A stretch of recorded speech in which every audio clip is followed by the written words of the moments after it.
여러분 안녕하세요. 제가 지금 모자를 쓰고 복장이 좀 바뀌었습니다. 머리 깎은 것을 부끄러워해서가 결코 아닙니다. 조국 퇴진시키기 위해서 머리를 깎은데 한 번도 내 스스로 이 잔치를 한 적이 없습니다. 소원 성취했다는 차원에서 물론 아직 갈 길이 멀었지만 그래서 오늘 살짝 한번 모자를 써봤습니다.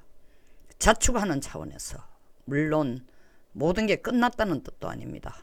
뭐 다른 모습이니까 참고 봐주시기 바랍니다. 모양이 좀 더 나으면 더 고맙고요. 26일 트럼프 대통령이 그 백악관에서 오래 일하다가 나와서 전기작가로 일을 하는 덕 웨더가 쓴 Inside Trump's White House라는 백악관 안에서의 트럼프라는 트럼프의 백악관 안에서라는 제목의 자서전을 출간한답니다. 이 자서전 내용이 전체 공개된 건 아닌데 몇 가지 요약 사항을 보고 좀 짚어보고 싶은 게 있어서 이 문제에 대해서 얘기를 하려고 합니다. 주로 이 내용을 작성하는 데 있어서 다시 말하면 이 자서전을 쓰는 데 있어서는 트럼프의 사위인 제라드 큐셔너가 작가인 전기작가인 덕 웨더와 많은 인터뷰를 한 거로 보입니다. 두 가지 포인트가 저의 관심을 크게 끌고 있습니다. 물론 여러 가지를 많이 내놓지도 않았지만 현재까지 내놓은 거로 봐서 뭐 오바마에 관한 얘기도 있고 하지만 두 가지가 저의 관심을 끕니다. 첫째는 김정은이 트럼프를 A new father figure, 트럼프 대통령이 새로운 아버지와 같은 존재라는 표현을 정말 편지에서 썼다면 놀라운 일입니다. 이것은 그만큼 해석에 뭐 여러 가지 여지가 있지만 제가 볼 때는 김정은이 기댈 데가 없다는 겁니다. 동시에 트럼프의 통치 스타일이 자기 아버지를 많이 닮았다는 겁니다. 세 번째, 자기 아버지에 대한 김정은은 자기 아버지에 대한 양가 감정이 굉장히 큰 사람입니다. 아버지에 대한 엄청난 존경도 있지만 아버지에 대한 엄청난 두려움을 가진 게 김정은입니다. 김정일과 김정은에 관한 여러 가지 자료들을 읽어보면은 그와 같은 양가 감정을 트럼프에 대해서 느끼고 있다라는 것을 시사합니다. 이 세 가지를 다 함의를 하고 있지만 그 중에서도 가장 큰 것은 김정은이 기댈 데가 없다, 외롭다라는 얘기로 해석이 됩니다. 그리고 시진핑보다도 너를 더 믿고 싶다라는 의미가 된다는 게 핵심입니다. 시진핑에게 한 번이라도 김정은이 A new father figure, 새로운 아버지 같은 존재로 느껴진다고 얘기했을 리가 있겠어요? 없습니다. 없다고 단언을 하는 게 김정일이 살아있을 때 이런 얘기를 했습니다. 미제가 100배 미우면 중국은 1000배 밉다고 얘기했습니다. 중국 밑에 예속당하는 건 죽어도 싫다는 겁니다. 필요할 때에 손 벌려가 돈은 어쩔 수 없으니까 돈은 쓰고 거지 행세를 하지만 중국한테 손을 벌리지만 내가 너희들한테 예속될 생각은 하나도 없다. 그래서 트럼프가 이끌면은 내 아버지가 얘기하는 것처럼 나도 그 말을 귀담아 듣고 내한테 덕이 되면 따를 가능성도 있다. 이런 의미가 아니었겠냐. 저는 그렇게 해석을 해본다는 겁니다.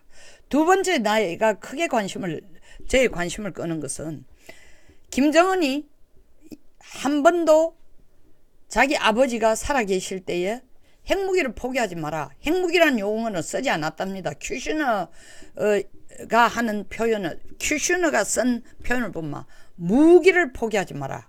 그것이 유일하게 너의 안전을 보장받을 수 있는 수단이다 라고 얘기를 했다는 겁니다. 그런데도 불구하고 그 말을 했습니다. 그런데도 불구하고 김정은은 시진핑과 만났을 때도 그렇고 백악관에 갔을 때도 그렇고 한반도 비핵화 평화, 한반도의 비핵화를 바라는 것이 선친의 유언이다. 자, 그러므로 큐슈너 얘기가 뭐냐? 큐슈너와 이야기를 한 그리고 워싱턴 이 포스트지에 워싱턴 포스트지가 아니고 워싱턴 타임즈의 이 분석, 워싱턴 포스트와 워싱턴 타임즈는 전혀 다른 신문입니다. 워싱턴 타임즈가 분석한 거로 보면은 김정은이가 한 입에서 두 말을 했다라는 거죠. 절대로 아닙니다. 제가 김정은이 편드는 것도 아닙니다. 김정은을 왜 편을 들겠습니까? 저는 철두철미하게 우리나라 주사파들이 김정은을 태양처럼 섬기는 것 자체부터를 없애야 우리가 자유시장 경제, 자유민주주의 체제를 끌고 갈 수 있다고 밤낮 없이 주장하고 그것 때문에 싸우고 있는 사람인데 왜 김정은 편을 들겠습니까? 그러나 김정은이 거짓말하지 않았다는 것은 사실입니다. 두 말 하지 않은 겁니다. 그럼 뭐가 문제냐? 우리나 미국이 김정은의 말을 제대로 이해하지 못하고 있었다는 겁니다. 김정은이 말하는 한반도 비핵화라는 것은 2006년 10월 7일 첫 핵실험을 하고 난 뒤에 외무성 성명을 내면서 조선반도 비핵화가 이루어질 때까지 우리는 핵무기를 계속 개발할 것이다. 그 조선반도 비핵화라는 것은 조선반도, 북한이 말하는 조선반도라는 것은 남북한입니다. 그 남북한 비핵화가 다 이루어질 때까지는 북한은 핵 개발을 하겠다. 그럼 남쪽은 뭐냐? 2006년에는 남쪽에서 이미 1992년 9월 달에 나간 미국의 전술핵이 철수되기 때문에 핵무기가 없습니다.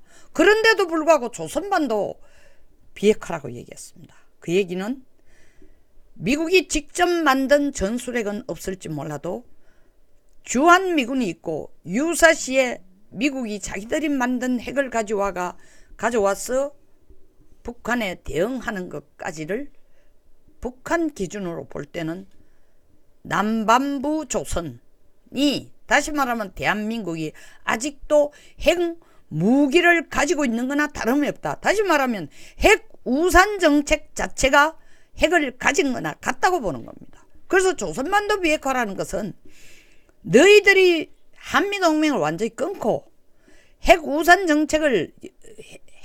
확장 정책에 영향을 안 받고 그것조차도 포기하고 주한미군도 다 내보내고 한 상황이 남조선 비핵화가 된 시점이라는 거죠. 그 남조선 비핵화가 되면 우리도 핵을 안 만들겠다라는 겁니다. 핵을 포기하겠다는 겁니다.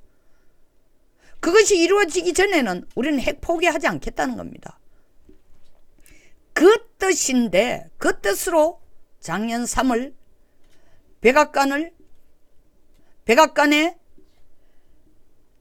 정의용 그리고 서훈이 3월 5일 북조선에 가서 김정은을 만났을 때 한반도 비핵화는 선친의 유운이라고 얘기했으니까 보십시오. 북한은 핵포기 준비가 되어 있습니다.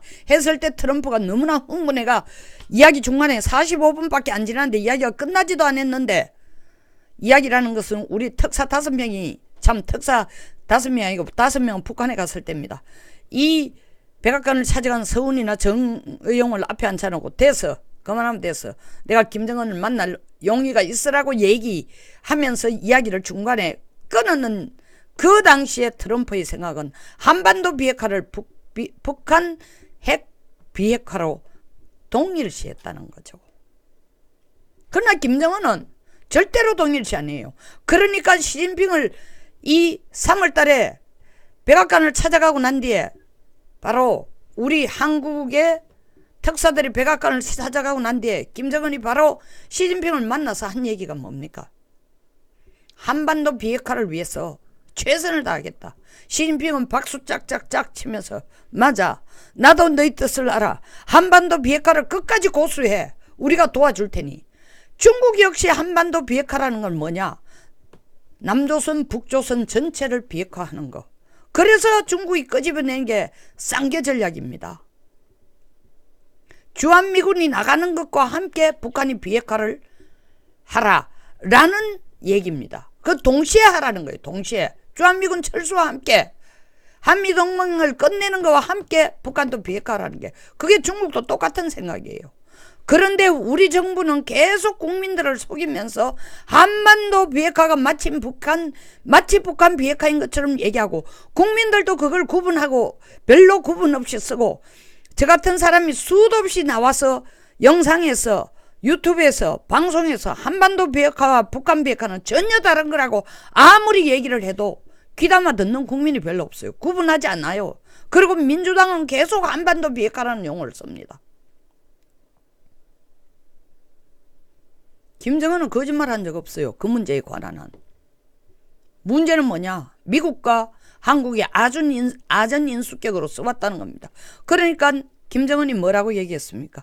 You are like a new father figure라 했어요. 당신은 나의 새로운 아버지와 같은 존재다 라고 미국에 다가가면서 트럼프와 손을 잡고 싶어서 절절한 마음을 드러내면서도 이 편지를 받았으니까 트럼프가 얼마나 기분이 좋았으면 We fell in love라 하겠습니까? 우린 사랑에 빠져서 김정은이가 내 아들 하고 싶대.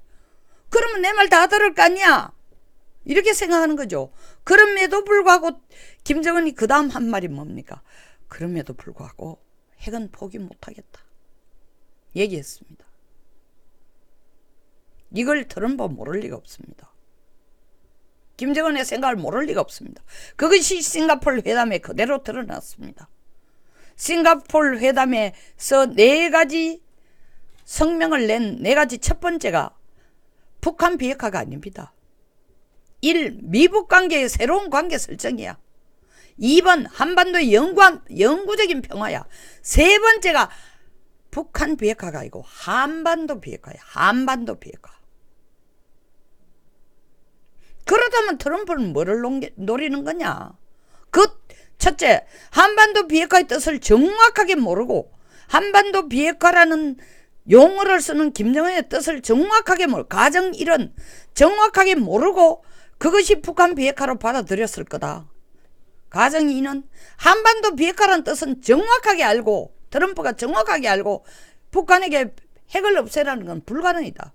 그러니까 미북 관계부터 먼저 미북 수교를 해서 북한을 중국보다 미국에 가까운 나라, 특히 나에게 New Father Figure라고 했으니까, 아버지 같은 존재라고 했으니까 우리 편으로, 중국이 아닌 미국 편으로 끌어여면은 구태여 핵탄두 20개 없애는 거, 미사일 제대로 옳게 기능도 안 하는 걸 거리만 날아간다고 큰 소리 뻥뻥 치는 그런 거 없애는 건 하룻밤 있으나 마나한 존재나 같다. 가지고 있지만 고물이나 같은 존재로 만들 수 있으니까 미북 관계 설정에 먼저 신경을 쓰자. 이렇게 트럼프는 계산했을 가능성이 있다는 거죠. 저는 1번보다 2번에 무게를 둡니다. 그렇기 때문에 싱가포르 회담이 끝나자마자, 물론 그 전날까지 최선희와 김성, 이 미국의 대사, 미국의 그 당시 필리핀 대사였던 김성입니다. 북한의 UN 주재 대사인 김성이 아니고, 이 6월 12일 센토사 섬에서 미북 정상회담이 있기 직전 전날까지 둘이 앉아서 계속 그 합의 내용에 대해서 끝까지 실험을 했지만, 북한은 북핵 비핵화라는, 그리고 미국이 요구하는 CVD라는 용어를 끝까지 안 넣었습니다. 안 될 걸 트럼프는 다 알고 있었어요. 어디에서 그게 증명이 되느냐? 센토사 회담이 끝나자마자 기자들이 마이크를 갖다 대고, 아니 여기에는 북한 비핵화란 말도 없고 CVD라는 말도 없는데 어떻게 된 거냐? 트럼프가 얘기했습니다. 20%만 되면은 완전 비핵화로, 한반도 비핵화로 가는 거다 라고 얘기했어요. 그 20%가 뭐냐라는 거예요. 20%가 영변의 핵시설을 폐기하고 김정은이 핵 폐기하겠다는 의도만 보여주면은 그 다음부터는 내가 잡아쥐고 흔들겠다, 할 수 있다 라는 자신감의 20%예요. 그 20%는 완전한 미사일, 핵 폐기, 핵무기 다 오크리지 연구소로 가오고 ICBM 다 가오고가 아닙니다. 그게 트럼프의 계산이에요. 그게 일관성 있게 지금까지 계속 보여줍니다. 2차례, 3차례죠. 정상회담. 에? 왜냐면 판문점을 같이 둘이 걸어 왔다 갔다 한 것까지 그것도 정상회담이라 친다면 세 차례죠. 했음에도 불구하고 구체적인 진전이 없는 것이 트럼프의 생각은 미북 관계 개선 분명히 얘기했습니다. 이번에도 실무 협상을 하면서도 미국은 싱가포르 회담에서 약속한 내용을 구체적으로 실현하는 것으로 거기에 포커스를 맞추고 실무 협상을 하자고 했어요. 그 싱가포르 회담의 1번이 미북 관계의 새로운 개선입니다. 새로운 미북 관계의 설립이에요. 수교하자는 겁니다. 김정은 못하겠다고 했습니다. 우리한테 돈줄부터 풀어줘야 한다는 겁니다. 근데 21일 트럼프가 무슨 얘기를 하냐면 엄청나게 좋은 대화가 돼가고 있다. A new rebuild. 새로운 중대한 재건이 이루어질 수 있다. 저는 뭔가 이루어지고 있다고 생각이 됩니다. 그리고 그 얘기를 하고 난 뒤에 이 시간을 맞춰서 물론 이 책은 이미 다 되어 있는 겁니다. 자서전은. 그 트럼프의 얘기가 나오고 난 뒤에 지금 자서전을 내는 겁니다.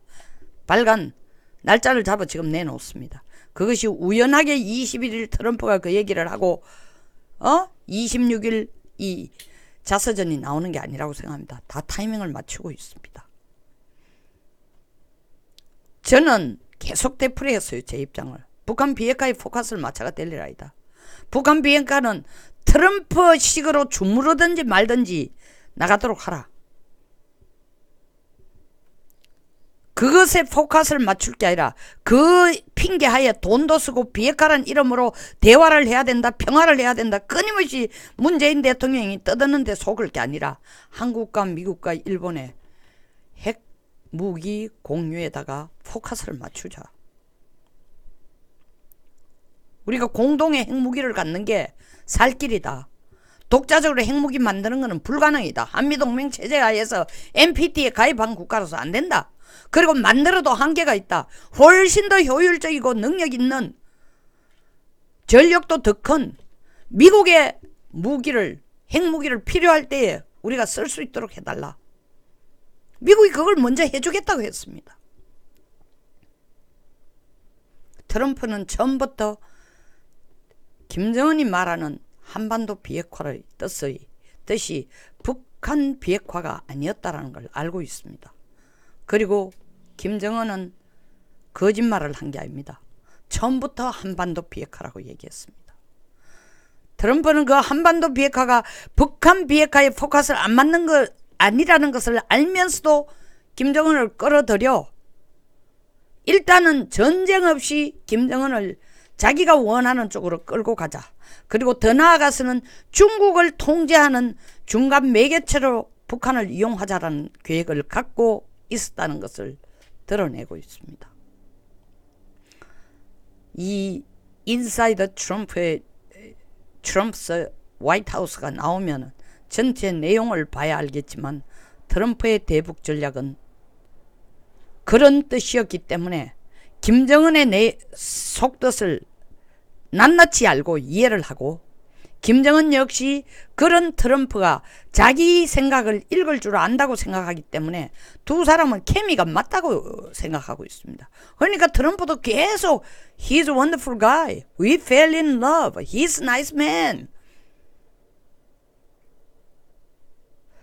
2018년 3월 9일 백악관에 우리 한국의 특사가 가기 전까지만 해도 로켓맨이라고 했습니다. 그 다음부터 김정은에 대해서 비난이 하나도 없어요. 김정은도 노동신문이나 중앙통신을 통해서 김정은 측근들이 충성을 맹세하면서 미제 어쩌고 저쩌고 난리를 치지만 트럼프에 대해서 직접 욕을 한 적이 한 번도 없습니다. 무슨 일이 벌어지는지 제가 볼 때는 뭔가 미북 간에 실무협상이란 이름 실질적으로 아무것도 안 이루어지고 그냥 만났다 계속 결렬되고 있지만 트럼프는 점점 김정은에 다가가고 있고 김정은 역시 트럼프가 끌고 가는 쪽으로 움직이고 있다는 느낌을 지울 수가 없네요. 송영선 시사 360 여기서 끝내겠습니다.